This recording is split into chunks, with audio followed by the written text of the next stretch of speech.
Good morning, 10th class. So, today we will start with the sexual reproduction. And in the sexual reproduction part, we have already done the basics that there is a need of like two partners specifically, male and female. There is a DNA copying, but not exact DNA copying is there. There is some variations in that as well. So, now we will be doing sexual reproduction in flowering plants. Okay, sexual reproduction in flowering plants. So this is the diagram of one flower. This is a hibiscus flower. You can easily find this flower nowadays in any garden. It could be of red color, orange, yellow, white, any of them. So today we will study about the sexual reproduction in flowering plants, but before that we will study about the parts of the plants. Okay, what are the parts of the flower basically? So we will start from the bottom. This is the sepals. These leaves are the sepals. जो आप छोटा flower अगर देखो तो उसके जो main छोटे leaves होते हैं बाहर की तरफ, वो सेपल्स होते हैं आपके. उसके बाद ये जो कलरफुल पत्तियाँ होती हैं ये होते हैं पेटल्स. इनको क्या कहते हैं? पेटल्स. अब सेपल्स की क्या ज़रूरत है? What is the use of sepal? Sepal basically it protects your bud. जब आपका फ्लावर छोटा होता है तो ये सेपल्स उसको प्रोटेक्ट करते हैं चारों तरफ से कवर करके. पेटल क्या करता है? पेटल का सुंदर कलर और अच्छी फ्रेगनेंस आपके ऑर्गेनिजम्स को अट्रैक्ट करती है. क्यों अट्रैक्ट करती है वो बाद में देखेंगे जब हम इस पार्ट को डिटेल में स्टडी करेंगे. पेटल्स का कलर और पेटल्स की खुशबू आपके ऑर्गेनिजम्स इंसेक्ट्स को अट्रैक्ट करती है. Now we will move like inward of this diagram. You have to draw this diagram as it is in your notebook. This diagram is from your book only. Okay, पहले ये side वाला part पे आ जाओ. ये छोटी छोटी लंबी लंबी पतली पतली स्टिक्स दिख रही हैं आपको. इनको कहते हैं फिलामेंट. ये जो लंबी लंबी स्टिक्स 3 इस तरफ हैं 3 इस तरफ हैं, इनको कहते हैं फिलामेंट. और इस फिलामेंट के ऊपर ये बड लाइक स्ट्रक्चर आपको दिख रहा है, इसको कहते हैं एंथर. इसको कहते हैं एंथर. ये दोनों मिलके बोले जाते हैं स्टेमन. ये दोनों मिलके क्या बोले जाते हैं? स्टेमन. और ये है आपका मेल रिप्रोडक्टिव पार्ट. किसी भी प्लांट में ये है आपका मेल रिप्रोडक्टिव प्लांट, राइट. अब बीच वाले पोर्शन में आ जाओ. ये एक गोल सा स्ट्रक्चर आपको एग शेप का स्ट्रक्चर दिख रहा है. इस एग शेप के स्ट्रक्चर को कहते हैं ओवरी. इस एग शेप के स्ट्रक्चर को क्या कहते हैं? ओवरी. और ओवरी के अंदर ये जो छोटे छोटे से पार्टिकल्स आपको दिख रहे हैं ये होते हैं ओव्यूल्स. ये क्या होते हैं? ओव्यूल्स. फिर ये ओवरी जा रही है आपकी ये स्टिक से एक पतली सी एक स्टिक काइंड ऑफ स्ट्रक्चर से, इसे कहते हैं स्टाइल. और ये ऊपर ये बड़ा सा स्ट्रक्चर है, इसे कहते हैं स्टिग्मा. इसे क्या कहते हैं? स्टिग्मा. और ये तीनों स्टिग्मा, स्टाइल, ओवरी मिलके कहलाते हैं पिस्टल. ये क्या कहलाते हैं आपके? Pistil. Pistil female reproductive part है प्लांट का. स्टेमन मेल रिप्रोडक्टिव पार्ट है. अब इस एंथर के ऊपर छोटे छोटे पार्टिकल्स होते हैं, छोटे छोटे बिल्कुल माइन्यूट साइज़ के पार्टिकल्स होते हैं जिन्हें कहते हैं पोलन ग्रेन्स. जिन्हें क्या कहते हैं?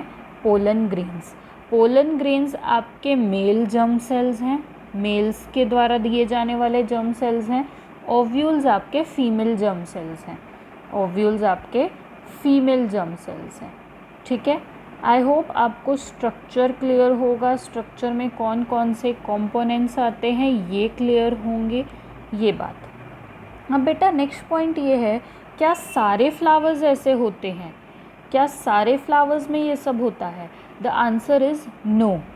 किसी फ्लावर में सिर्फ बीच वाला पोर्शन है, कई फ्लावर्स में सिर्फ साइड वाला पोर्शन है, और कई फ्लावर्स में दोनों हैं. मैंने 3 चीज़ें बोली. कई फ्लावर्स में सिर्फ फीमेल रिप्रोडक्टिव पार्ट होगा, कई फ्लावर्स में सिर्फ मेल रिप्रोडक्टिव पार्ट होगा, कई फ्लावर्स में दोनों होंगे आपके. ठीक है। जैसे ये हिबिस्कस नाम है इसका, तो हिबिस्कस में दोनों हैं। मस्टर्ड सरसों के जो फूल होते हैं उसमें भी स्टेमन और पिस्टल दोनों होते हैं। जबकि आपका पपाया हो गया, आपका वाटरमेलन हो गया, इनके फ्लावर्स में या मेल होगा या फीमेल होगा। ठीक है। अब इन सब चीज़ों को हम डिटेल में करेंगे। तो बेटा अभी हमने एक डायग्राम देखा, उसके बाद हमने 2 टाइप के फ्लावर्स देखे, जिनमें या तो एक आपका फीमेल रिप्रोडक्टिव पार्ट होगा प्लांट में, या फिर दोनों होंगे। जिसमें आपका एक पार्ट होगा, यानी कि 1 रिप्रोडक्टिव पोर्शन होगा, 1 रिप्रोडक्टिव ऑर्गन लगा लो, पोर्शन लगा लो, मेल या फीमेल, वो तो हैं आपके यूनिसेक्सुअल।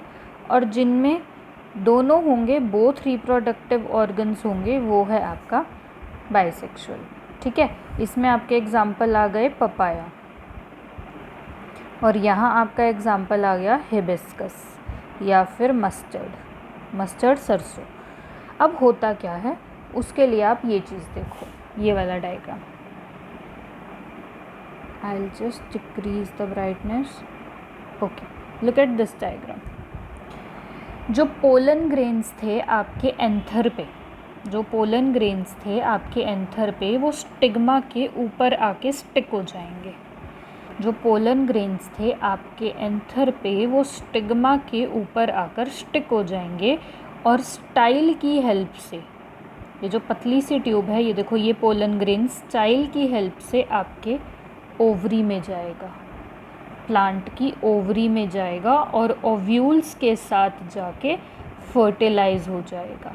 ओव्यूल्स के साथ जाके क्या हो जाएगा, फर्टिलाइज हो जाएगा। फर्टिलाइजेशन क्या होता है, फर्टिलाइज क्या होता है, बेसिकली जब आपका male germ cell and female germ cell आपस में मिलकर नए ऑर्गेनिज्म की प्रोडक्शन के लिए स्टार्ट होते हैं, उस प्रोसेस को कहते हैं फर्टिलाइजेशन। उस प्रोसेस को क्या कहते हैं, फर्टिलाइजेशन, या फ्यूजन जब इनका होता है, आपस में मिलते हैं, उसको कहते हैं फर्टिलाइजेशन। ठीक है। अगला पार्ट क्या है, अब ये पोलन ग्रेन्स एंथर से स्टिग्मा पे आए, अंदर गए, इस सारे प्रोसेस को कहते हैं पॉलिनेशन। इस सारे प्रोसेस को क्या कहते हैं, आपका पॉलिनेशन। तो पॉलिनेशन क्या है, basically transfer of pollen grains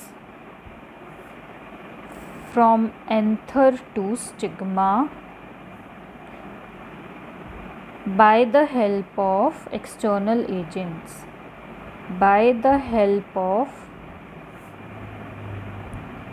external agents।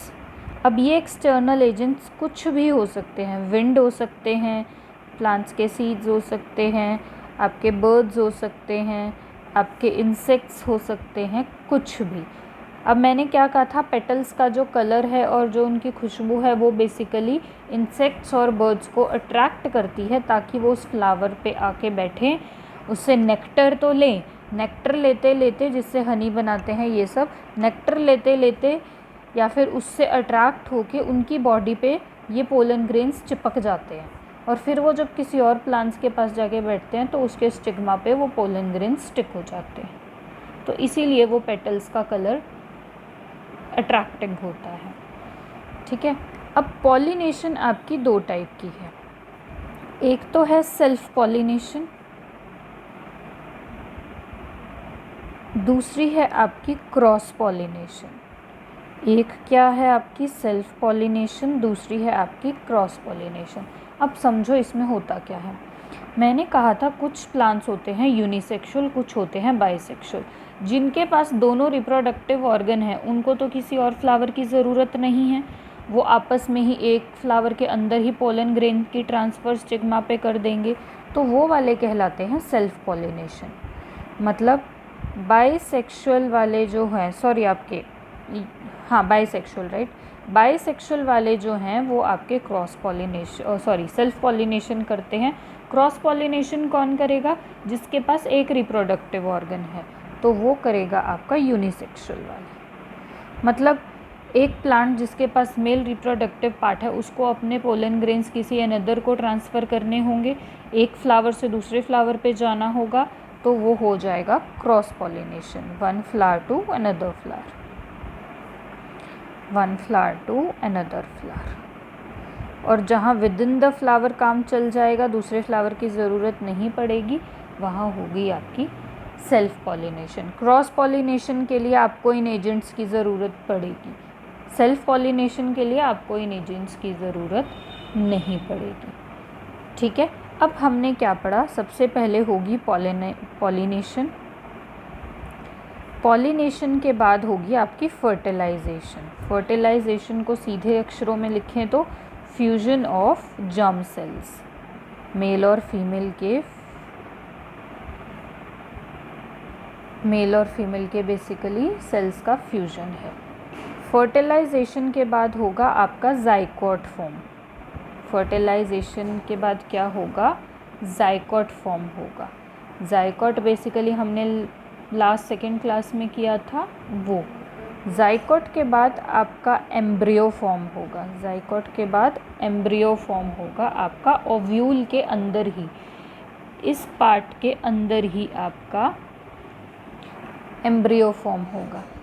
ठीक है, अब ओव्यूल जो है वो अपने आसपास एक टफ सा कोट बना लेगा। एम्ब्रियो फॉर्म होने के बाद एक कोट सा आउटर लेयर सी बन जाएगी आपके ओव्यूल के आसपास, और उससे फिर बनेगा सीड। उससे क्या बनेगा? आपका सीड। और फिर ओवरी जो थी, अब ये तो एम्ब्रियो ओव्यूल के अंदर हो गया, ओवरी से जो आपका बनेगा वो बनेगा फाइनली फ्रूट। ओवरी से क्या बनेगा? आपका फाइनली बनेगा फ्रूट।